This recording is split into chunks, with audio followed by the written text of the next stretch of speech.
the 3D.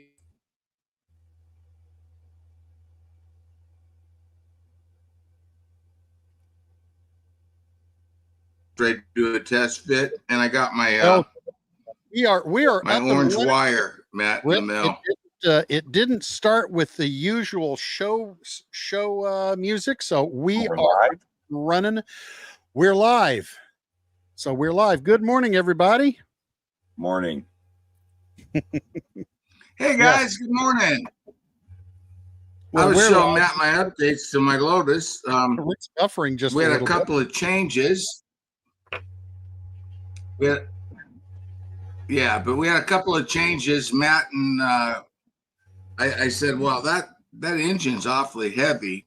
So Matt and Jim came up with in the back of the monocoques coming off of because the dude lost our upper A-arm and the back sway bar.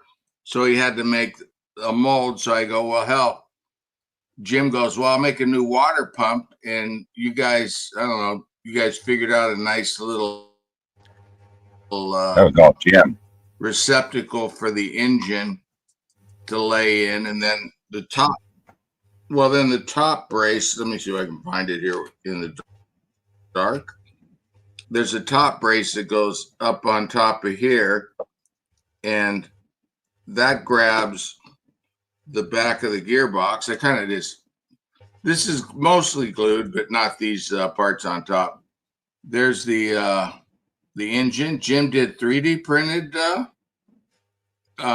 exhaust. Now you're going to get both. You're going to get your metal ones that you can fish together if you want metal, or you're going to get also the 3D printed version, which I prefer. And then these are Matt's covers. I was just showing them how well they fit. The intakes on the side, and then there's your velocity stacks. Although I pulled it out because I didn't glue well, you can't glue these in until you run the distributor wire, because it goes up underneath. It goes into the holes right here. And he can't run the distributor wire till I get him in the distributor. So, yeah, I got a distributor, but it's a test fit thing. He 3D printed it. We basically wanted it to fit better into these holes in the back here, so he offset them. So I just wanted to test the fit, but I already have my distributor all drilled out, ready to go. So I'll probably wire that up today, and then wait for the test fit, and then throw it together. And I'm gonna. It sounds like the front A-arm though. Probably gonna Rick is a little excited, huh? Just a little. And Rick, here's the new castings, and that right there is the water pump with the little extension in the middle, so that will plug in. There's our new distributor. Let's see, distributor, water, fuel pump, distributor, and the little electronics thing that goes on the side. Here's our steering. And the parts that Michael lost. Yep. So here's the new parts. I got to clean them up and cut them off today. Well, out of 95 or there's 95 parts. He lost 3, Matt. Yep. Oh. One of which, whatever. But he had 95. He had 95 parts, and well, a couple of them were doubles. One of them was completely hand fabricated. That was the tough thing. Thank you, Eric. We appreciate that. But well, don't forget though, there's 4 shocks, and we did the shocks both ways. We did them with the where you would have to put piano wire into them, but then we did them to where he spun them. Well, the spunning came out perfect, so we don't need to put the other ones in there. So we went both ways on a couple parts. So it's probably right around 100 with the resin. It's a little over 100 parts, I think, right, Jim? Yeah. The windshield, it starts adding up. I like the It'll double give, exhaust. Jim came up with that. We were on the Well, that's a phone. neat I idea. really like that because, well, weight. This, I mean, this is heavy. I joked with Jim. I go, it's like a roll of quarters. It's not that heavy, but it was a joke. But what it does is this back brace that goes on. I gotta get things in the window. This back brace that goes on to the top of the back of the car, it catches. It has two holes in it, and it catches the engine and it holds the engine in place. And then the new hole you guys did off the water pump here, it'll plug it all in. It'll just be a way easier build. So basically nothing changed. We just added how the motor mounts to make it a little simpler. And you were still doing the final one, so the timing was perfect. And Michael left off two parts. And well, we figured, well, since he had to make the two parts, we made the hand. Yeah, that's the new. That's the new mounting point now. So we're not. So I'm still. You already got it done. Well, I got. There's no modifications to the monocoque, so I can continue on with this master. All righty. Yeah, you'll just have to, when you get this part, it fits in there right in place real easy. All you have to do is drop it in, glue it on in the back there. Just glue it in. And that's good. It'll be a part of. Okay. Yeah. Perfect. You don't have to screw anything up or do anything. I got my metal in. Okay. And then the metal in the front. And what it is, it's the upper A arm that he lost. I don't know what happened to it. I seen it. And then Bob got all the photo etch done. It's on its way. So I kind of got delayed about a week here, man. I lost a week. So I'm just gonna, but you know what's cool? I did get the engine put together. I got, everything laid out, all the parts separated. So, I mean, it's like I know exactly how it goes together. Pretty much I don't even need instructions. So I'll be able to knock it out pretty quick. Hopefully everything gets here and I'll have to show you next week. I got to follow up on the windshield. I haven't talked to Roger. Oh, I haven't gotten the windshield yet? He was having some. Yeah, we were talking. He got the lines and then I didn't talk to him. They had a big slot car race and he went to that. Eric, I'm sorry, Roger owns. I remember about that much French from high school, so I got a little bit of your first comment, but your second, I would appreciate it if you can translate possibly, or if somebody else can translate, that would be nice. I know no French. I know I know a couple of Italian words, but you can't say them on. How many same ones I know? Yeah, exactly. Same. Yeah. But yeah, I used to remember when I was a little kid, my grandpa didn't speak English, right? So all my uncles and it all they lived in Pennsylvania and we moved out here because Pops wrecked his elbow and couldn't work in the mill. And that's how he got into STP. And, would go back for vacation and then I'll be speaking Italian. It's just like sitting there, not knowing what anybody's saying. And it was pretty unique growing up in that situation. Oh yeah. But I'm sure other people have done it. I have a Hispanic friend, a Mexican friend, real good friend. And his mom and dad really don't speak English, worth of crap. And he understands it, but he can't speak it. Kind of unique. Yeah. But anyways, we got Atlanta. Let's get really to the kits we have. But first, we have Atlanta tonight, baby. Hi. I mean, that's one of the great tracks. I mean, excitement. I don't know. I I like still think I'm Atlanta. more excited about my Lotus 38, but still, yeah, He seems to be Atlanta's great. He is a Indy cars. selfish bastard. Oh. Okay, so what kits Hey, you I want didn't get me to into this show? business to make money. I get to be able to get the kits I always wanted. Yeah. That's why you should Well, of say course, we got the new Richard Petty. We're behind, guys, and I apologize. Oh, I keep talking. apologize to all the club members out there or anyone that bought the stuff on the internet. Bam. We're quite a bit behind, and it's family issues we're having, and Chris is trying to do it on his own, and Marco's running down when he can. But yeah, the 76 and the Tony the Tiger, we're shipping those. We got some out on Thursday, Friday, and the rest will go out on Monday. So we'll be out the door late as can be. And I apologize. It's just something that happened, and Stuff going on, and also the boxes. crap happens. Yeah. Yep.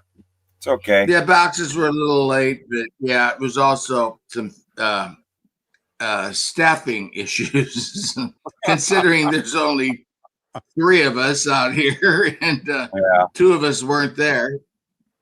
And Marco prints the labels, and so poor Chris was screaming. And then Chad left, and Chris had to go get the truck and drive the shipment from the factory over. And him, Patty, and Patty's little girl who's on vacation unloaded the truck. So, well, what a vacation! Yeah. Thanks a lot, Mom. Right, but so yeah, they did quite a bit of it, and so everything should be out by Monday. Apologize, especially the club members. You guys, man, carry us. Anyone that buys anything carries us, but yeah, it is what it is. Sorry, life happens. Matt knows. Yep. A week ago, I couldn't even call him up. Yep. Life smacked me down last week. But we got some other great ones. That 74, I can't wait. I mean, that's my car, man. That is I always got a story, but so we hit Ontario, and back then, you didn't really count the win. You know what I mean? It's like each week was a new week. You wanted to win while you were there, Right. And I remember that year, Winston, their NASCAR on the side of the tech semi, they did have a semi in 74, and they listed all the winners, and it was like, holy crap. I looked up, it was the last race of the year, right? And I looked up and I go, damn, I forgot what he won. He won 13, 14, 15. I don't know what the hell he won. But it was like, damn, I didn't realize Richard won that many races, Had a hell of a year. Yeah. That was his best modern time, because the equality in those years, the teams were very equal. The Wood brothers had just come off that year with David, where they didn't run all the races, remember? Right. David, I think that's the highest winning percentage. I think I might even beat it might even beat Richard's 27 win year. Really? The year Pearson won, I forgot what it was. But yeah, because they didn't go to all the races. And David, I don't know what year was that, guys. Pull the book out real quick. Would that be 76 or 74? 76. 74. It was 76 when David didn't go to all the races. I forget what year. Yeah.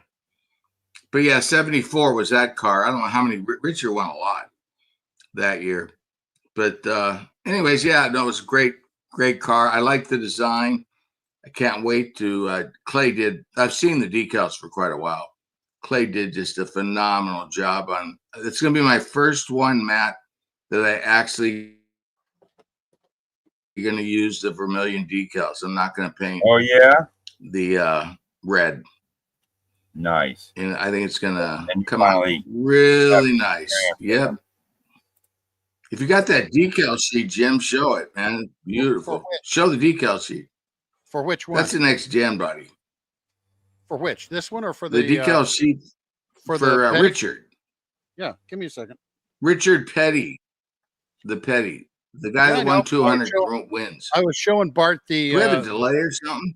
Yes, we do. You're buffering, but I was showing Bart the blue body for the Larson.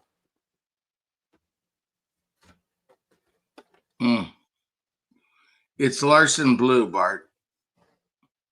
Larson blue. It is a pretty blue. I like that blue on that kit. It's not. You get the colors as close as you can. I mean, you can pick the colors all you want off the chain, Matt, but they never come out exactly like the samples, you know? Oh, so you get them as close as you can. Oh, that doesn't even show off the vermilion at all. I'm disappointed, Jim. They're on my desk, and that vermilion is the vermilion on these kits, right? Yeah, what you see on my camera and on the screen is just it's not. Jim, what? Put that back up. Put that back, Jim. Put it back up. I want to point something out on the decals. Okay, stay right there on the front. See the front where it's rounded? That was the only year he did that, and that's the very unique thing about that. It's not square straight like an Indy turn. Right. It's completely kind of like a basketball. It's rounded, and never was able. And Clay got the oil treatments in there. Beautiful job, and I'm excited to build that one. Never built that year because of that round. There was never nothing. You know, the stripes that we did get were kind of out of that polar light, and they were straight, and I could never find something that round to do that. And if you paint the stripes, it looks like crap. I tried that. And was it like that through the whole season? Most of the season, when he would go and run the year-old car, it would be square. Okay, so it'd be like it would be not the normal. Yeah. So yeah, whenever he would, they mess up the good car. Yes, but the majority of races, yes. Like Ontario, it was round. I didn't see him a lot that year. I don't know. I might have only seen him. I don't know, maybe 5-6 times. We had a lot going on that year, 74. That was the after Granatelli, and that was the big push to get the drag racing program under control. There's a whole bunch going on because Andy had left in right after May of 73. So that was the first full year. That was the first year my dad completely took over the racing department. So there was just the crap load going on. And I still wasn't, I was still trying not to travel as much. I hadn't given in yet. I waited another year and a half. But Pearson, there it is, 76, 11-10. Nah, what 11-10? You sure? All right, 22, 10. That's suspect.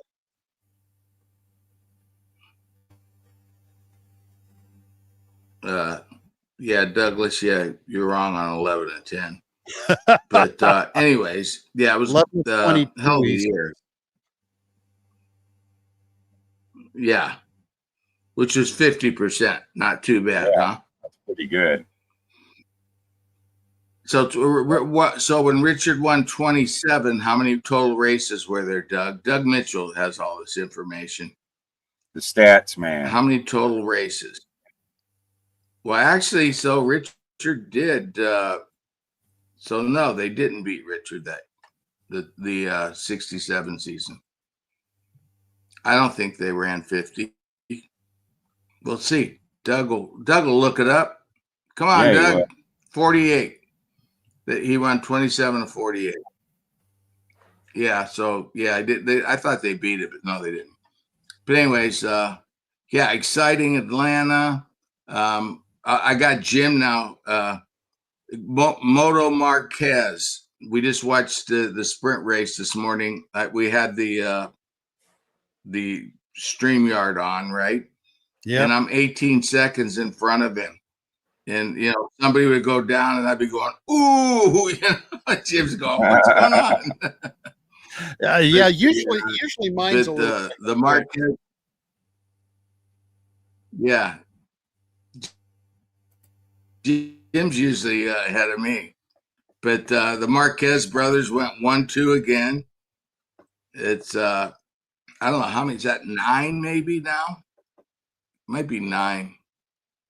9 sprint races. They're 1-2. Alex won 1 and Mark won 8. But boy, that's exciting racing. 13 laps. How long was that? About 30 minutes, Jim? Well, the show is 30 minutes, so it was just a little bit under that. Yeah, they had a little bit for them monkeying around on the start, do a parade lap, and then go.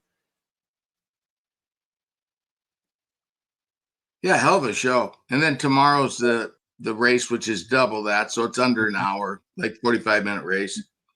And then I think Formula One, they're at Red Bull Ring. Trucks are qualifying. Yeah, I'm looking at truck too. I got truck. Yeah, I think they're doing the cutoff line. They had 2. I don't know if they're going to have a final. I got the sound down. That's a great track. I've been there.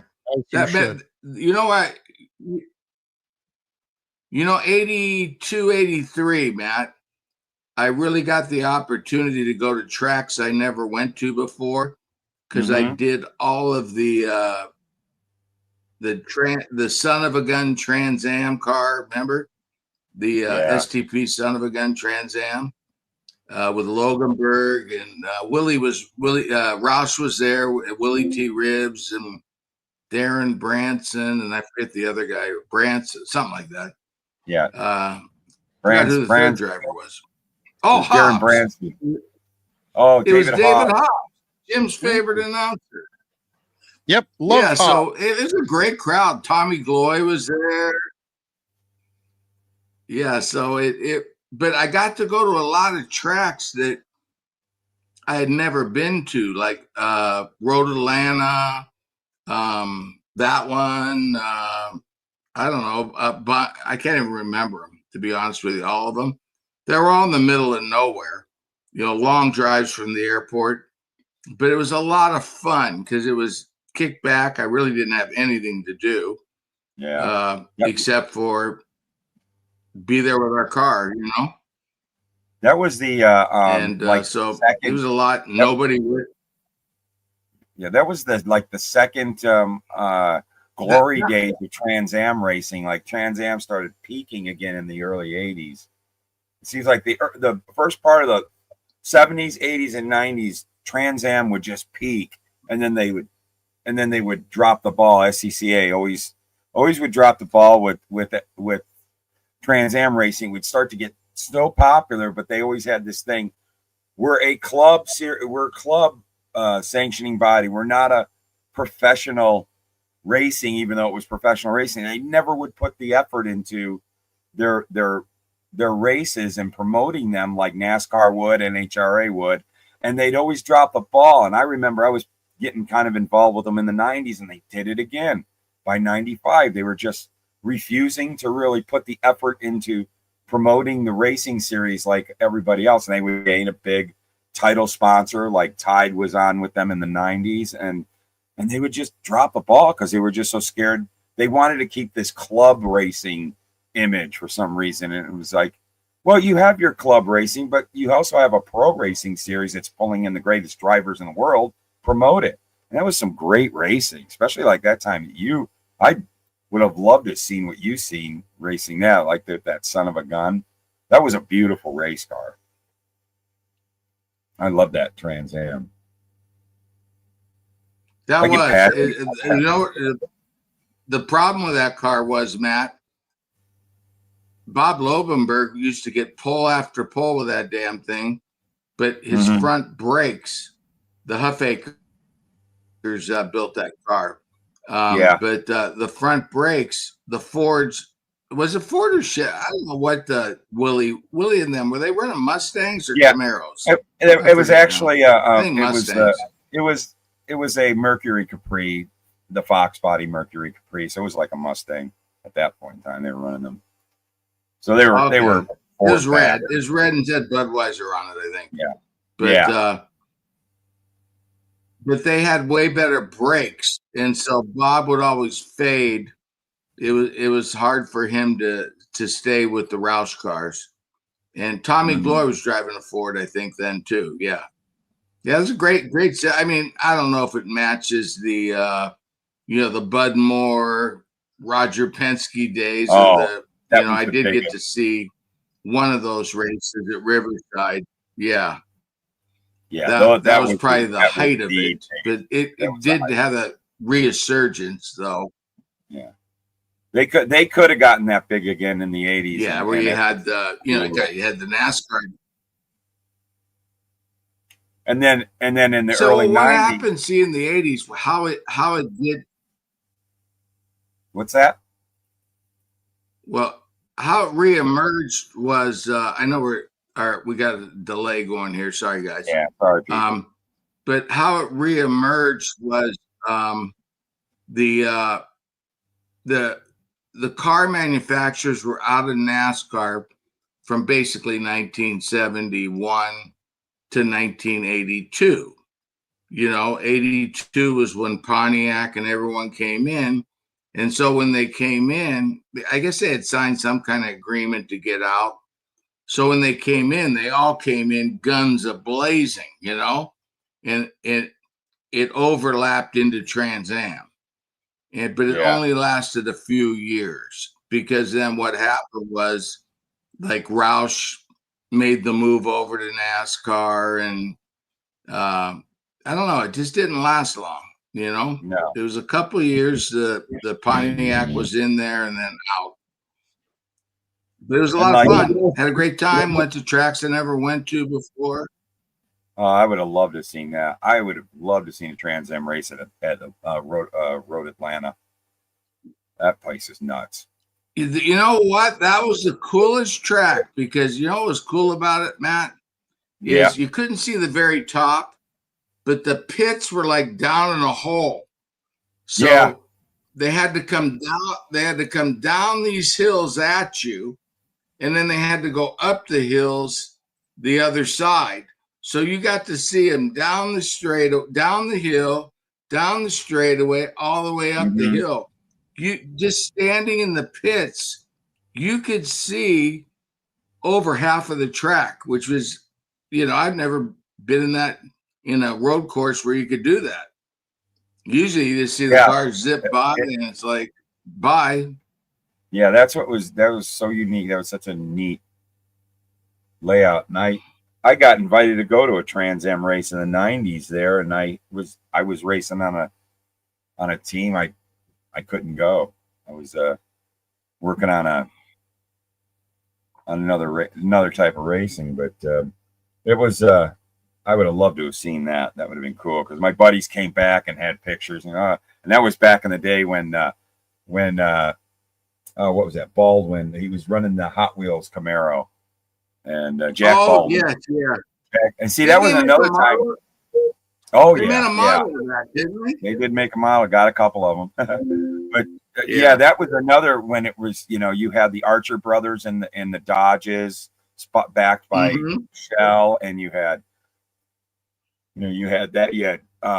Sharp with the Duracell car, and was that Scott Sharp? And man, there was some big names coming in the 90s too at that time, and Darren Bransfield and the Olsenmobiles. Oh, he was in it when I was in. Yeah. Yeah, Darren Bransfield Wait, he was still in the real 90s. quick. I gotta have a commercial break. Sorry. Okay, commercial time. Commercial break. There it is. Well, you got a really good resin caster working for you. I'll say. Yeah. Yeah, it's kind of the motor sliding around. I like how I got the covers. The covers go on those velocity stacks. So great, Matt. Great job, you That's guys. awesome. I know That's you work good to know. together. But that's I'm mostly so Jim's excited. work. I can't wait. You That's know what? I mostly want to Jim. get it out of the way so I can paint my green one and my vermilion one.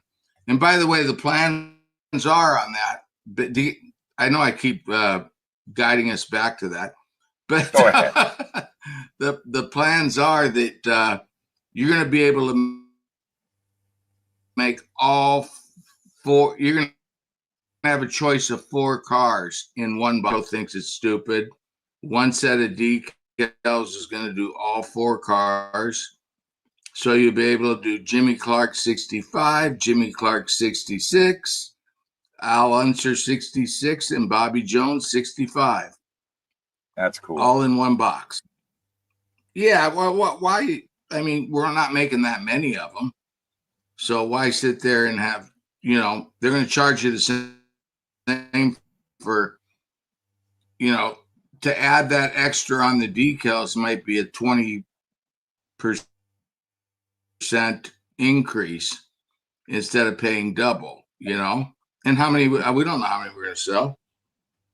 I mean, I'm not paying for mine, so I'm just letting you know, Jim. A question has come up, and so we're already losing money, Matt. Rick, but yeah, no, I'm excited. I love. There was a question and about Fords, and we don't have anything scheduled from Hold it higher. Yeah, I will. Do you hold on? Wait, someone asked to hold it higher. I can't. Yeah. Do you have any plans? And let me put the front nose on for you. Do you have any plans for? I'm listening. Another dark horse between now and the end of the year. There's nothing scheduled after from September on. Are you planning on thinking of the Ford? My hands are in the way. No. Yeah, that looks good. This Ford right here. This is a Ford. There you go. There's the Ford. Powered by Ford. Dark horse. Yeah, the engine coverage here, but yeah, I know what you're saying. No, we don't. Okay, there you go, guys. Not at this time. Not at this time. Well, so maybe you can do a petition. It could be a January car if Penske wins again. Yeah, I'm just gonna throw this out. That's here. Not too far off.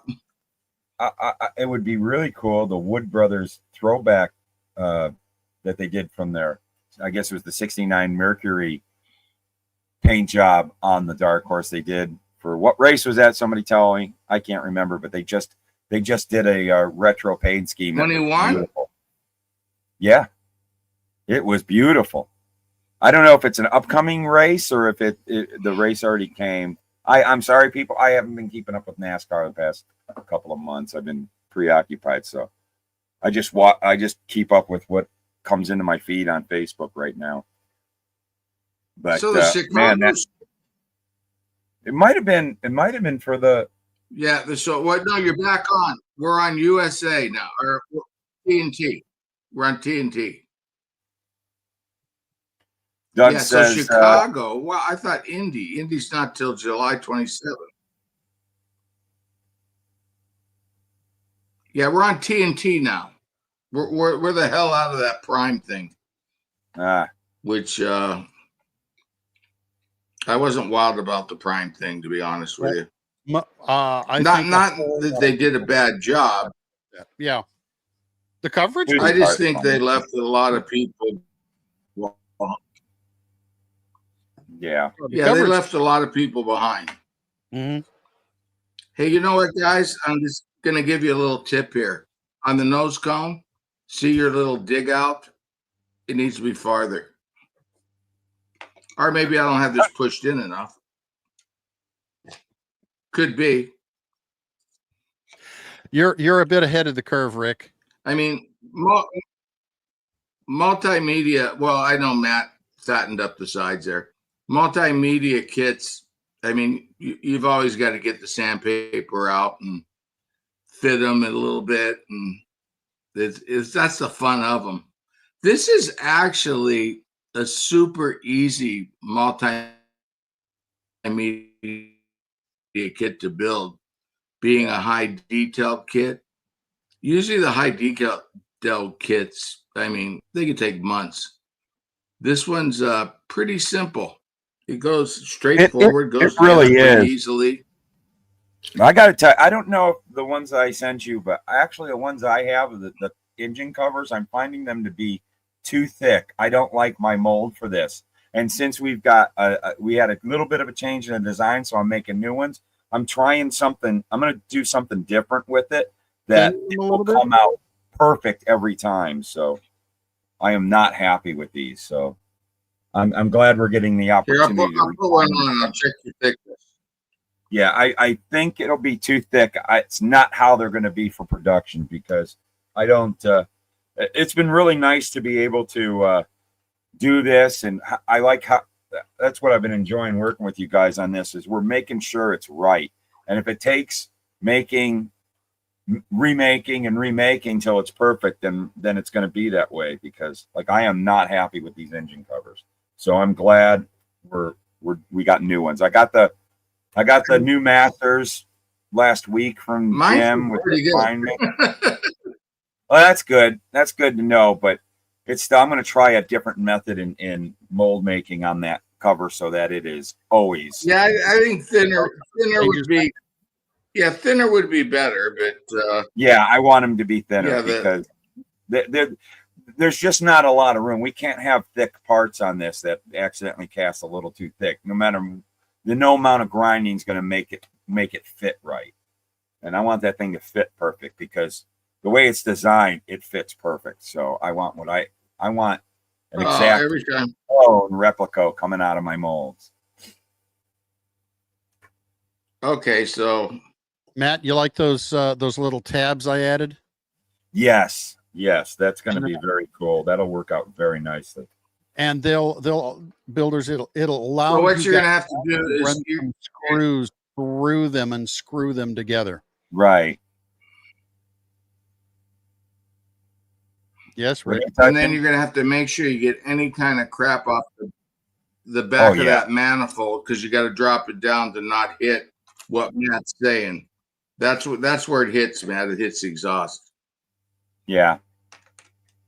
By just a hair. I mean, I could grind that out in 2 seconds, but yeah. But we'll get it as good as we can get it, and then you can finish it. Which is easier or quicker? Resin casting is probably quicker. It actually is. Oh, come on. I don't know. Whoa! Anyway, resin casting is going to be quicker, but the those headers that Rick's got, you couldn't cast them in resin. There's just too many undercuts and stuff. So challenge taken. There's four. It's 4 parts, and you got.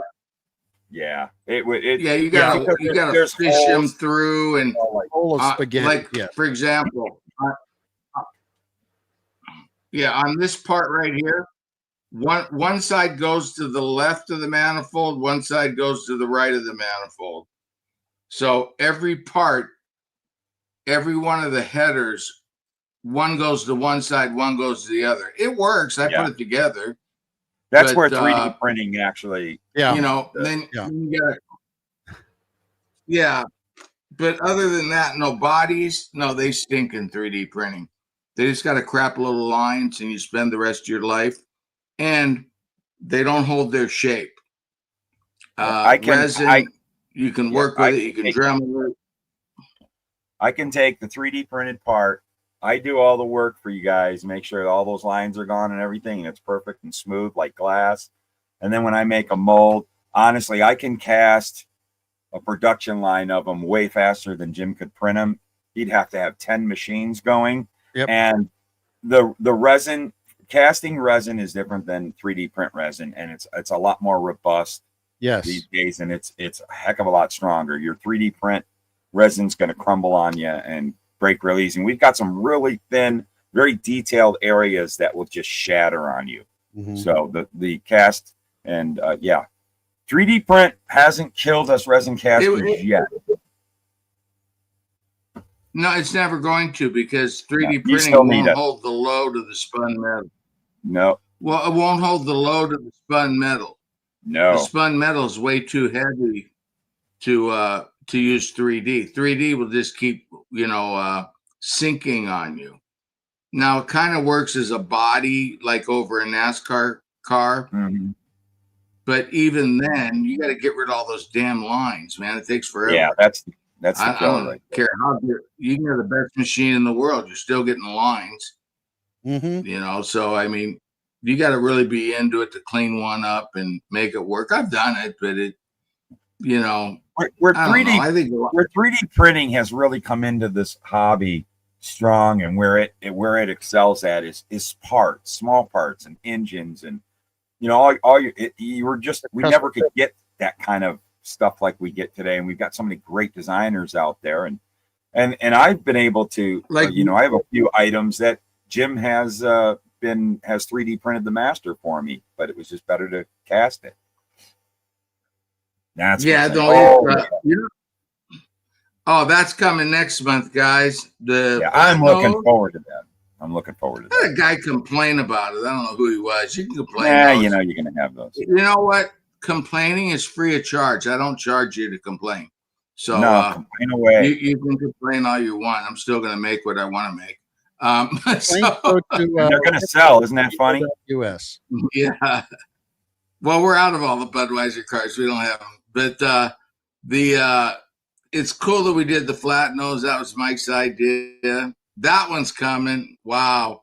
And I'll tell you, that's cool looking. That's going to be a quick sellout, because the amount that Richard Childress Racing wants and Rebel Bourbon wants, that one's going to be a very quick sellout. But that one's going to be a cool car.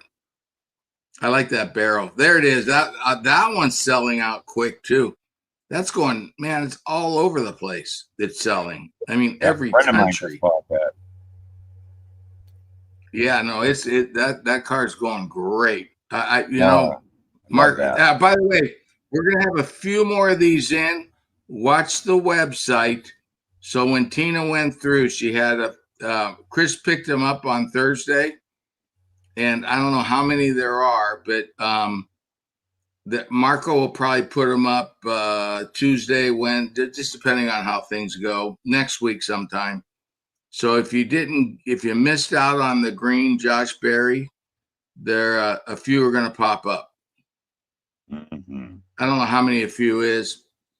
Could be 5 cases, 1 case. I think it's more like 5 at least cases. That's such a cool car. Quite a few. And a little FYI. Yeah, I like the Darrell Waltrip idea. Let me scroll up to that. Which this you one? Like what's that? The Darrell Waltrip idea? Yeah, that was Mike Kerman's idea, and Clay built those models. Those are models. Yep, Clay Kemp built those. Those are the actual. That's what you get. What you see is what you get. I like that. Except you won't get chrome wheels. You have to spray them with. You have to spray them. Well, I don't like chrome wheels anymore. Otherwise, it chromes all. What happens, Matt?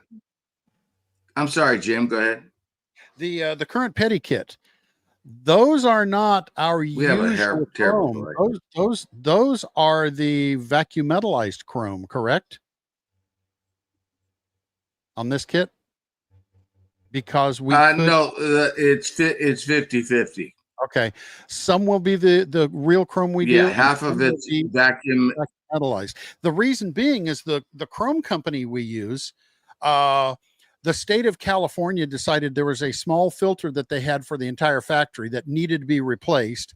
And so they shut down the entire factory. Now, this factory is the factory that does the chrome for Boeing, for Gulfstream, Oh for my all the goodness. big dogs. But yet the state of California, one of their knucklehead inspectors, decided to shut down the entire place. So, it affected the little guys like us. But anyway, some of you guys are going to get the chrome, the real chrome. Some of you guys are going to get the vacuum metallized stuff. And I'm sure that there's going to be guys wanting to trade back and forth. And maybe you guys that get the vacuum metallized stuff, you might be able to sell those for a premium for the guys who like to strip the stuff off and then spray their Molotov on for whatever reason. So anyway, there you go. I tell you, one thing I really like the kits that I have that have the real chrome on them. If I want chrome wheels, I'll get them from those kits because it does look different and it does look more, to me, it just looks more accurate to the real thing. If I want chrome, and I'm not a fan, I don't usually put chrome wheels on my cars. When I want chrome wheels on my 80s cars, I got enough of those now. Those are the ones I go to. It's not a black chrome, but it's not a shiny. No, it's a much more realistic. Well, obviously because it's real compared to the vacuum, the model chrome, electro vacuum, whatever you call that. Vacuum metallized. Yep. Vacuum metallized. Vacuum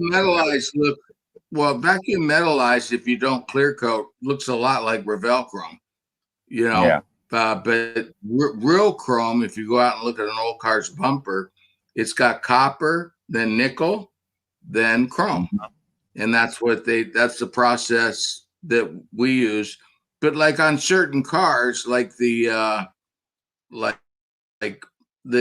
our old Monte Carlo and the Oldsmobile, yeah, I love those chrome bumpers for those. But like for you run into a problem on the monogram, and especially this Budweiser kit, because there's no chrome on the car other than the wheels. And so that means you have to chrome the spoiler.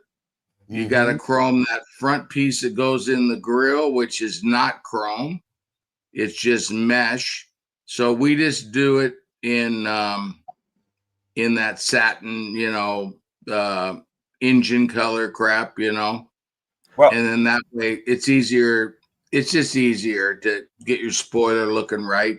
And especially now that you have Molotov and Revell Chrome and 10 other companies, you can spray your wheels and nothing flat. Yeah. There was just a little bit of company history here for everyone out there.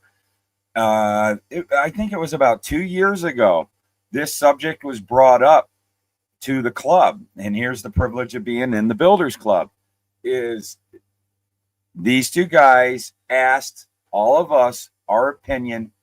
What do you think? Should we just stop chrome, especially with the 80s cars, because of that? Would you rather just get the kits without chrome? And a high majority of everybody voted, nah, don't chrome. And that's when you guys stopped. It's like 90%. Yeah, it's like 90%. So one, there's a privilege of being into the Builders Club, but they really did take. They listened to their hardcore customers, and that's why you stop seeing so much chrome in the 80s kits, especially. I think so. It's not really that needed. It's not that big of a deal. Once in a while, Rick listens to someone other than himself. Oh, did I just laugh? Oh, geez, Oh. No, it just made sense. Now, like the Charger, there's no way around it. The Buick, there's no way around it. The Pontiac, there's no way around it. You have to chrome those cars. But the Monte Carlo, that was where the cutoff was. What do we do? And that's what we talked about in the club. And the club said no, because even with especially our chrome, you can't get the damn stuff off. Even with the 81 Buick, quite honestly, I'd rather just paint those chrome bumper. That was like the last of the chrome bumper cars in the 80s was the Buick. And It was. and that's just, that was so minute. I'd rather get those without chrome in them. Mhm. Those bumpers are fine to just shoot some, because it was actually, I believe those were aluminum bumpers. They weren't even really chrome plated or anything. The real ones. I can't remember, like the way No, they the were 70s real. They were real. They were still real that year, Matt. They were steel, chrome steel. And then they went to the Thanks to, plastic. Thanks then to they a went to the suggestion- plastic in 82. Thanks to a suggestion from Mr. Matt there, for if you are building one of the Monte Carlos with the SS nose, and some of the guys like to grind out that grill and put in screen or put in something so it looks like the open grill. If you want to do that, I print a grill to drop in there, and it was Matt's suggestion. And email jim@salvino.us if you want that or some other stuff I make for these. Like I make a kit for the front end of this to drop that front end down 1/8 of an inch, and Yeah, it that's a nice conversion. much better looking ride height. Jim@salvino.us, and I'll send you a list of my parts and prices and stuff like that. That grill is awesome. I did a video. If you look back in my catalog, I did a video of that. Trying out his grill in one of those noses, and it looks fantastic. Well, Matt, we're running out of time. Who you We are. got, man? At Atlanta. It's a grab bag. It's a grab bag. Anyone can do it. Who you got? Do I pick somebody other than Larson? Yeah. There it is. Yeah, that fits perfect. There's a little grill, and it just drops in. You got to grind everything out, but it fits good. Yeah, that's awesome. Yeah, I that's kind of my tradition. I go for Larson. He's my guy. He's my new Darrell Waltrip. So. Okay. Let's see. Man, this is gonna be it's no a wild fun. card. You know what? I think the Penske's gonna pull. Oh, you think? Yeah, that's a good. I think the Penske, they run good on that track. Man, I don't want to pick Joey because then Chris will get credit. Chris will get to squawk all week and I'll have to listen to it. I'll go with Cindric. He's going to be a 2-time winner this year. Yeah. Cindric. I'm going to go with Cindric. He needs to win, especially since Dad don't work there no more. He's got one win though. He's in the playoffs. But I'm going to go with Cindric. Penske cars run good there. It's anyone's race, let's be honest. Bubba would be a good pick there. I mean, he runs good there. Mm-hmm. Anyone, really. I mean, survive it and be at the last green white checker, and you got a shot. I don't know if I want to say. Who you got, Jim? I don't know if I want to say Byron or let's see if Josh Berry could pull it off. Ooh, that would be my second choice. Yes. He's been doing good, and it's cool to see the Wood Brothers up there. I always root for the Wood Brothers. Then the guys that are saying we need a a white Penske car, baby. Ford would have a stick to beat Rick with for something else for the rest of the year. We got a lot of open weeks, months. So well, I never hate a Wood Brothers car. That's yep. For everyone that says we need a white Ford, Tamiya makes primer. Okay. They make a white primer. Exactly. Mr. Hobby, they make a white primer. They do. You can get a white car in about 5 minutes to spray that on. I proved it in a couple of videos. Yep. It's not an issue. I know. I didn't even use white primer. But, I used my gray Dupa color primer I use on everything, and then Tamiya base white, and I covered the most aggressive colored body that you guys produce, and not usually yellow. I think yellow's Yellow the most aggressive, right? Yellow's pretty bad too, and maybe I'll do that. I think I got red. Red. But the red, I did green the red Ferrari car. But Josh Berry is easy to cover with the green. Yeah, but It's The with green's an how easy you guys pigment the styrene. It's just not an issue. It's not even. Yeah. It doesn't matter. No bleed through, just pretty. That's the old days. Oh, you used to be an issue though with MPC and that dye. Oh, but it was a dye. Yeah, it was a dye that would leach Yeah, it's out. going to be exciting. Good weekend. It will be. Yeah, we learned that. Me and Jim, when we first showed up, and Chad was teaching us, we knew nothing about injection molding, and we said, "Hey, we don't want this. You know, there's these certain kits that bleed, yeah, like and whatever." Do it. And he grabbed it out of our hands. It was an old MPC funny car, right? And he goes, "Watch." And he got a piece of paper, and I think it was a red car, right, Jim? And he drew a line, and there's a red line, right? And then he grabs another red one with pigment. He draws a line, and there was nothing. There was an indentation. And he goes, "It's called dye. They used to use dye." Mm-hmm. And that's what your bleed through on the white is. Yeah, and it just keeps coming. Now, if you hit it with enough hot stuff, you could melt anything.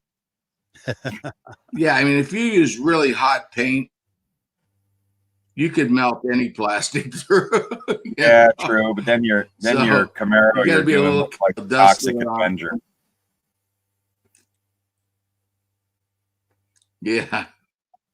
But anyways, man, thanks, guys. Well, I'm gonna check out, and thanks, Matt, and excited about the new Indy cars. Got the Kyle Larson stuff coming.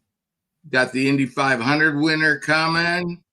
Yeah. And I was just watching 100 Days to Indy. They're replaying last year. Oh, so really? They were replaying. I don't know why, but I guess on it was Fox Sports before the MotoGP race. They strung about 3 or 4 of them together there. So we watched them wakeboard and talk crap to each other and but it was a year old. I don't know. I guess they own it, you know, to fill time. Matt, but anyways, great race this morning. Matt, I got a text from Justin at the Modeling Insanity podcast. Oh, those guys. And I'm going to give him a call when we're done after this. And so whether Rick knows it or not, we will probably be doing another podcast and visiting with those guys. So that'd be kind of livecast. Yeah, they do it live on Thursdays and there. But see, that's opening up to a whole new group of builders that are interested in your stuff, and they're all military and aircraft builders that are wanting to buy. Wow, that's a big class.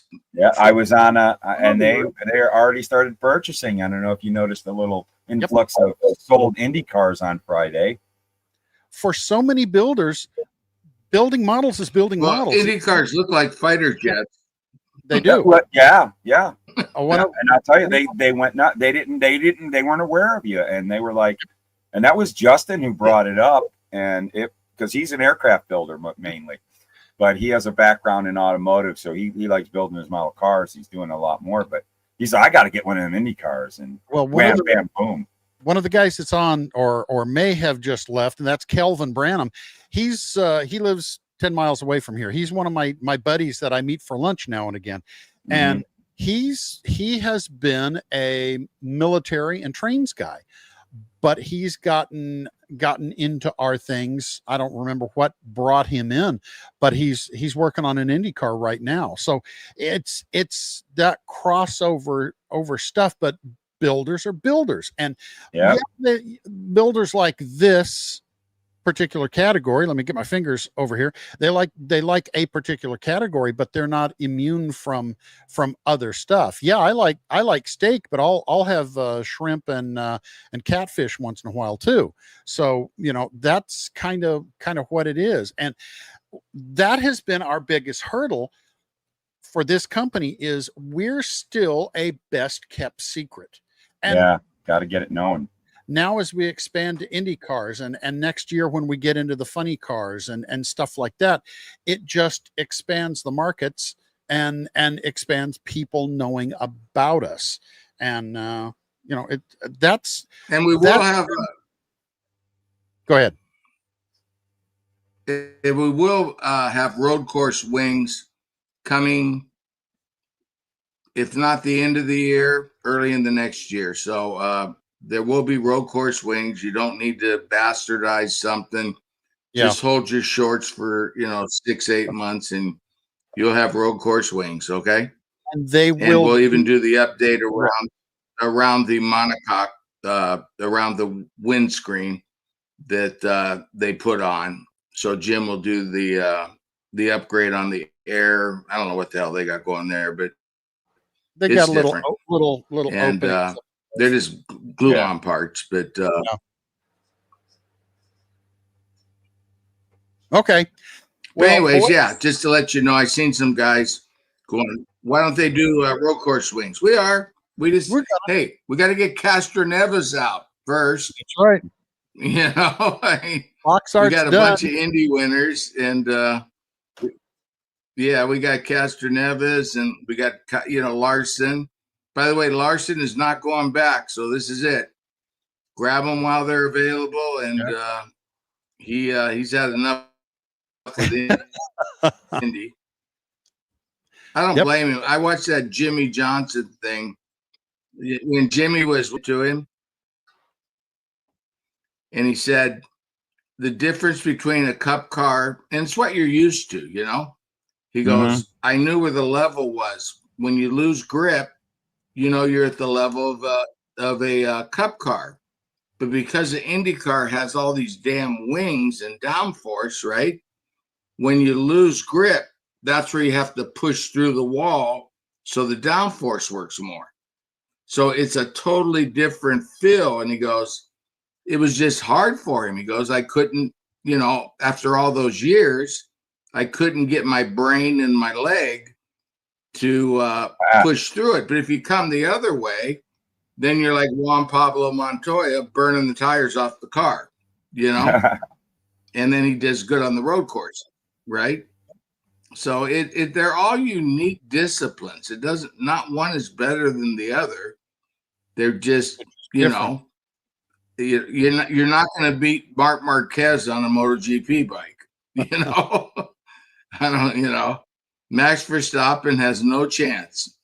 Yep. And Max Verstappen would have a okay chance on a road course and zero chance on an oval, Yep. I mean, it's just, and an IndyCar driver would have a tough time going to a Formula One car. It's just, they're all different disciplines. They're driven different. They're different styles. They're, and you come up through the feeder, series, and you learn how to do it. You spend a lot of time in those machines now, Yep. And a cup car is tricky because you could burn those tires off in a New York minute, man. Yeah, I mean, those guys, I don't know how they stay on that like little edge there, because you can take the tires right off one of those cars. You could be a hero for 5 laps, I think. But running a 40-lap run or 35-lap run, good luck, man. But anyways, thanks, guys. Take care, Jim. I'm out. All righty. Great weekend. Enjoy Atlanta.